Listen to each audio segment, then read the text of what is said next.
Go. I'm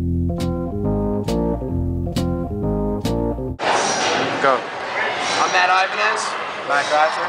I'm Ellie Garcia. And today we're going to be talking to you about the fundamentals of baseball when it comes to hitting and throwing. Now throughout this video, you're going to be seeing myself, Matt, and Eli on camera talking to you about the proper grips of a baseball when it comes to a 2-seam and 4-seam grip, how to properly grip a baseball back before you can swing, and breaking down and analyzing the 6 steps to a sweet swing.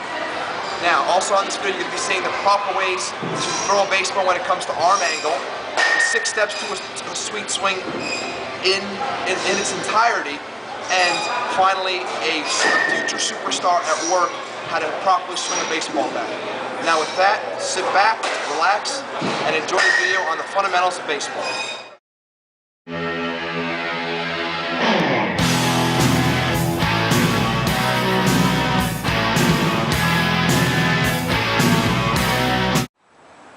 Go. Alright, I'm Matt Ibanez, and I'm going to be talking to you about the different grips of a baseball today. Now when it comes to grips, there's a lot of ways you can actually hold a baseball. You can have a 2-seam grip, a 4-seam grip, change-up, curveball, knuckleball. There's so many ways you can hold the ball. But right now I'm going to focus on one grip, and that's the 2-seam fastball. Now with the 2-seam fastball is usually a pitch that's utilized mainly by pitchers because it has a left to right movement and it tends to sink. So it's usually called a movement fastball, so it keeps a batter off balance. Now what exactly is the 2-seam fastball?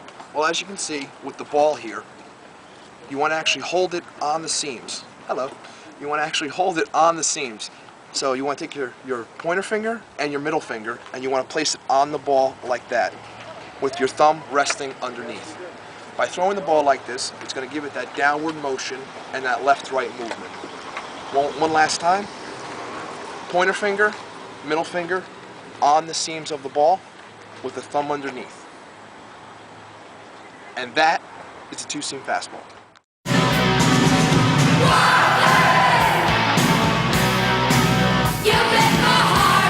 Go. Alright, hello again, Matt again, and right now I'm going to be talking to you about the 4-seam fastball. Now, I just got done talking to you about the 2-seam fastball. Now, how exactly does the 4-seam fastball differ from the 2-seam? Well, first things first is the grip. Like I had said before, the 2-seam fastball is held on the seams.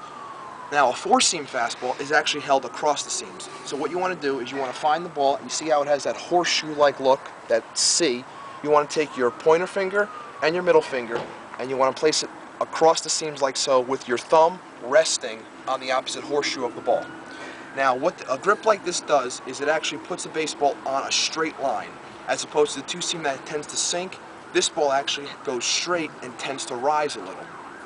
Everybody on a baseball diamond usually puts a strong emphasis on the 4-seam fastball because you want to put the ball on a straight line. And you want to actually hit your target in the chest every single time, and holding with a 4-seam grip actually does that. Now, people usually ask, what exactly are you going to do once you get the ball? Are you actually going to look in the glove and see where to put your fingers? No, usually when you get the ball, you want to throw it as quickly as you can.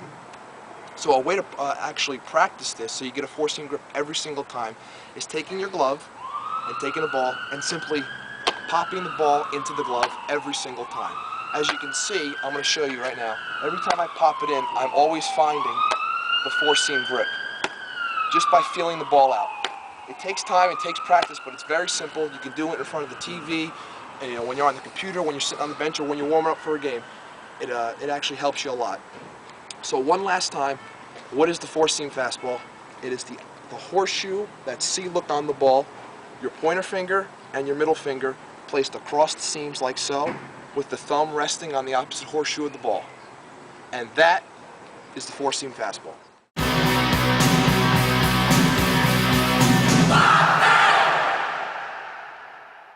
Our feet set and our knees bent and our elbow pointing towards our target, we now need to talk about the back arm. We have to keep our elbow above our shoulder in order to apply good speed and velocity to the ball. We also need to have our wrist facing directly behind us and keep it nice and loose. The reason why we do this is because when we rotate our chest towards the target, our wrist will naturally be in a position to stay behind the ball in order to apply power. If we got our ball this way or facing in, when we rotate, the ball would be on the side, and that's not going to be a powerful throw. So if we keep our wrist directly behind the ball and we rotate here, that's going to be a good powerful throw directly to the target.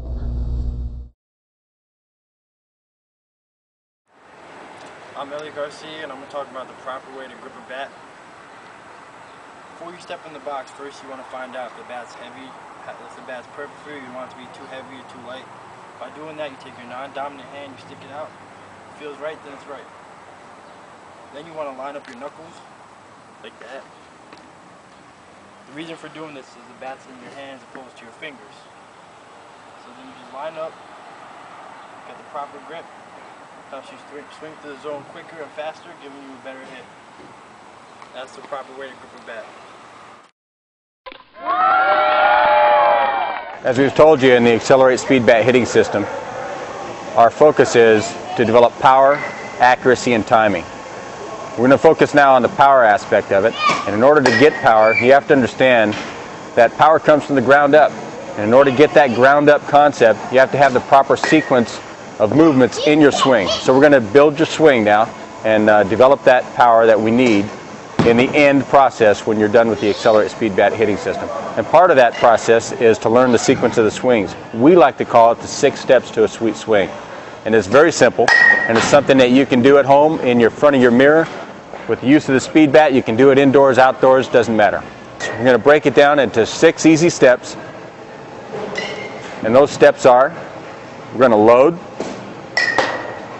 step, launch, contact, extend, and extend again. Load. He loads by simply lifting up a heel, puts the weight on the backside, keeps his center of gravity. Step. Short, soft, and straight. Remember that on the step. Short, soft, and straight. Then he's going to launch the hips. Boom. Comes from the ground up. Power comes from the ground up. We're keeping our hands back to a position where we can still recognize the location of the pitch. Then we're going to drive the hands to the contact point once we recognize where it is. Then we're going to extend through the ball. Then we're going to extend again. Load. Step. Launch. Contact. Extend. Extend again. How you doing? I'm Mike Kratzer, and right now I'm going to focus on how to swing the baseball bat, live pitching. In this, I'm really going to emphasize on my stance when it comes to approaching the plate, my stride, my load, and the final swing. So here's 16 pitches.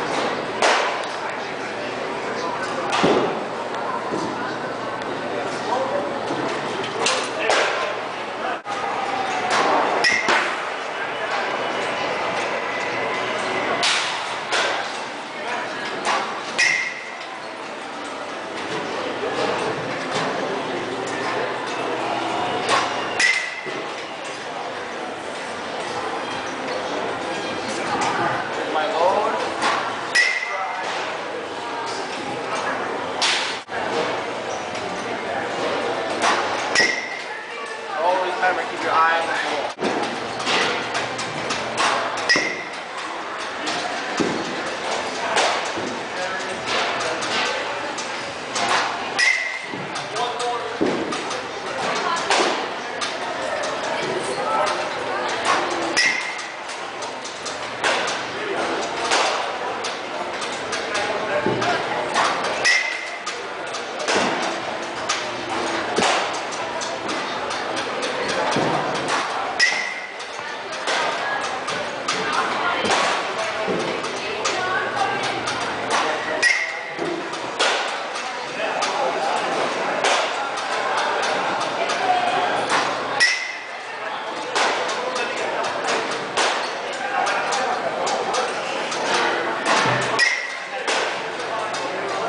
Now with my grasp.